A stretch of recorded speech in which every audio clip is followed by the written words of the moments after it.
Greetings, ladies and gents, and welcome to this latest edition of RE399, where I take old stories I've narrated and update them to modern audio standards. This particular story is called Brass Monkeys, written by 6E6F6E2D62696E617279. I mean, if you've ever had a forward sense of burnout, you know you're not going nowhere. Safety overrides will cut your VE to zero quicker than you can say shit. And then, well, then you're in for a long, old wait. Used to be a law about that, about helping stranded ships. But there was some problems with the pirates, and Megacorps lobbied for it to be repealed. That was time that you could have been shipping something. So it went, and so it was, and so I ignored 100 pleas, knowing it was my ass on the line if the higher-ups figured I'd delayed the shipment. And now, it was my turn, stuck midway between a station and a jump gate. The emergency beacon activated automatically, of course. I could expect a tow in a day or two if I was unlucky enough to need one. Damn insurance would pay out, probably, but next year's cover would be triple. So I asked for help, sent a message. Forward sense of pride, need assistance, will pay. Not expecting anything, not really. Resigned to yet another year of paying off the StarSafe loan, till I could go private. I was thinking about dinner or what passed for it, when there was a ping on the comms. Number Terrier 2076, Terran, Autonomous Region of Yorkshire, Kingdom of England affiliated. Independent trader, message translation, yes. Terrans, I didn't care for them, not back then. Though all I had to go on was what I'd heard from friends, what I'd seen from the news, that they were, grubby. That their home planet was named after dirt, that they'd taken their earth and their plants to the stars, companion creatures too, that their preferred habitat was so filthy most of their ships were technically biohazards. And they were taking work away from my people. They'd do anything, it seemed, no matter how dangerous, for a pittance. I watched as their ship left the lane and set an intercept. A standard light freighter, functionality over aesthetics, fair enough. But with what the Terrans called mods, odd growths on cargo hold, a paint job in blue and white, what looked like lights, some sort of display in red and green.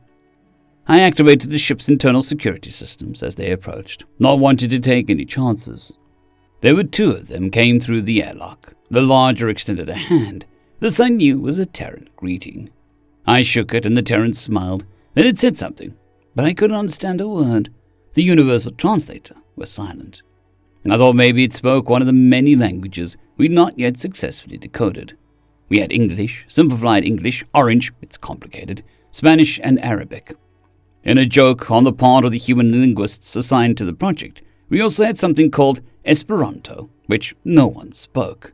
The smaller Terran said something and the translator sprang to life. It explained that the larger Terran had an accent that would only be understood, and even then not by all, in the north of the Kingdom of England. Then it laughed and I saw that it was missing teeth. Charlie, that was their name, said I could have a tow to the gate, or that Dave could replace the forward sensor. I was dumbfounded. What kind of idiot would haul spares around the galaxy? And what did they expect to do with them? You needed years of specialist training to work on ships. But I took a chance, said I'd take the spare. Once he'd heard my reply, Dave nodded and turned about, said a few more words, which Charlie translated. Do you want to see our ship? Have you eaten? And so I followed them through the airlock, my first time on a Terran ship. It was incredible. What I thought was the cargo hold was their living quarters, a truly enormous space, half of which was taken up by a kitchen and stalls, the other by seats and a table, and in the middle a damn tree. It was decorated with shiny baubles, and underneath were a number of boxes. Charlie introduced me to everyone. There were 16 of them. Can't remember their first names. They shared Smith as a second. The adults all spoke English with the same accent. So I sat with the children and answered them many questions as best I could. We played a game where you could take a wooden block out of a tower without letting it fall. It was hard. I only managed it once. Dave reappeared sometime later and I glanced at my remote. Somehow he'd fixed the sensor. I was good to go. They didn't let me, though. Insisted that I sit at the table and join them for a traditional meal. Anyone ever tells you that English have the worst food in the galaxy, try their gravy. I've tried to replicate it many times, only managed brown sludge. Through Charlie, I thanked Dave and his family for fixing my ship, and for the hospitality. I said that I'd paid them, held up my credit discs. They looked at me blankly, and one or two exchanged words. Charlie said, "Well, it's Christmas," as if there was an explanation enough. Confused, I repeated the offer. Dave turned to me, and with what looked like great concentration, spoke in what the universal translator registered as bad Spanish. It conveyed the meaning of his words, but I'll always remember their sound. "Hoy por te, manana por me." Later, when our ships had disengaged, and I was well on the way, I felt something in the pocket of my suit, a single wooden block, with a blue and white ribbon tied around it, and "Merry Christmas, Love Charlie" crudely etched on the side. It is my most treasured possession. End of story. Story number 2, What the Hive Cannot Understand, written by GWBrooks. I've been told that there's evidence your translators don't capture the fullness of our language, and we are incapable of fully understanding yours, so I will be brief. Looking down from your gleaming chips, I have no doubt we appear backwards and weak. After all, we have barely managed to send small numbers of our people to our moon, and it took only a single airburst to determine that our most fearsome nuclear weapons were no match for your technology. We probably look unorganized as well, with countless nations, endless rulers, and a complete lack of network telepathy our scientists say that you are born with. In fact, I understand that when you first made contact, there was confusion amongst your kind about which of our leaders was in command. The truth is, it's somewhere between all of them and none of them. And of course, the strongest of our kind is no match for even the youngest hivelings. We lack exoskeletons, and one of our senior translators said he'd overheard your military people talking about actually dialing back the strength of your weapons. A first. We both know these things, you and I. I state them merely so that we can agree on the broad issues before negotiating. Because we are negotiating.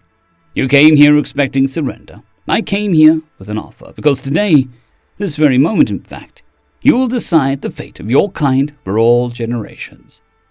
You can leave us peacefully. Perhaps we are not yet ready for the stars, and that might be wise. You can trade with us, for we are great traders and explorers. We already know from our encounters that humans have a broader climate range and greater native flexibility than your kind. Surely, we can work together. Or, you can fight us. If you choose this, it'll be the complete and irrevocable end of your kind. As I said, we look backwards and weak, but there belies a bloodlust honed for 1 million years. We war with each other constantly, tear down entire civilizations and burn them to ash over the smallest political matters. When is the last time you turned one of your mandibles against a brother?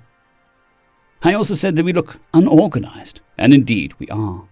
But look at the few battles you fought with us. More than 10 centuries of political and ethnic strife vanished the instant you, Zeno, set foot on Earth. Once, years ago, we split the goddamn atom without even being sure if it would blow up the whole planet. And you think that we won't take any chances with you. And finally, I said that you were stronger than us. And you are. But your voice is the thrum of a hive, 10 million nattering, buzzing Zati, all deciding what's best. You know how to kill, but you kill because the hive has given a command, not of your own passion. And that, Zeno, is why you will fail. Your culture has no room for the rogue bastard who's willing to do anything, kill anything, for as long as it takes, just to make a point. We are weak, but we've got 1 million years of murderous, bloody, irrational point-making running through our veins. I am told that your race respects only strength, and so I have come here to show you our resolve. We come to you as others, as partners or as enemies. You won't be able to choose which, but those that come after you, the ones who, even now, are hearing this transmission on Zati Prime, can decide. You have honored me with this audience. I hope that you'll find honor in your death. And humanity's united ultimatum. Personal voice log, Ho Buk Chu, Secretary General of the United Nations and designated messenger to the Zati command ship. Following this, the transmission was lost and the Zati command ship exploded internally. Computer analysis from Earth revealed that a small nuclear explosion occurred deep inside the ship. Unprotected by its exterior shields, the ship's drive went critical and the entire vessel was destroyed. To date, no individual or government has stepped forward to take credit for the bomb Secretary Bakchu carried in his body. End of story.